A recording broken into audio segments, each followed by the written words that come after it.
हम तो पापड करेंगे, कडक उन्हे पापड करेंगे. लहानपणी आई जेव्हा पापड उन्हात टाकायला लावायची ना, तेव्हा आम्ही हे गाणं म्हणायचो बरं का. चला तर मग आज सोप्या आणि सिंपल पद्धतीने कोणत्याही सीझन मध्ये होणारे हे पापड. मी ते 1 वाटी राशनचे तांदूळ घेतलेला आहे, त्याला मिक्सरमध्ये टाकून पूर्ण बारीक पावडर तयार करून घेतलेली आहे. आणि 1 वाटी मी गव्हाचं पीठ घेतलेलं आहे. चवीपुरतं मीठ, थोडंसं चिली फ्लेक्स टाकून घेतलेलं, तीळ टाकून घेतलं, त्याचा असा पातळ असा घोळ तयार करून घेतला.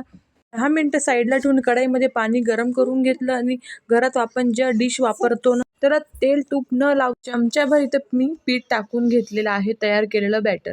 हाताने डिश अशी गोल फिरवून घ्यायची आहे आणि आपण तयार केलेला बॅटर डिशभर पसरवून घ्यायचा आहे. नंतर आपण तयार करून घेतलेल्या पाण्यामध्ये 4 ते 5 मिनिटं पापड छान असे स्टीम करून घ्यायचे. तुम्ही एका वेळी 3 ते 4 पापड पण स्टीम करू शकता तुमच्या कढईच्या अंदाजाने. एका प्लेटमध्ये थंड पाणी घ्यायचं आहे, डिश ठेवायचे आहेत आणि पापड इझिली निघतात. पंख्याखाली किंवा उन्हामध्ये सुकवून घ्यायचे आणि कुरकुरीत मस्त असे तेलामध्ये तळून घ्यायचे. रेसिपी बघण्या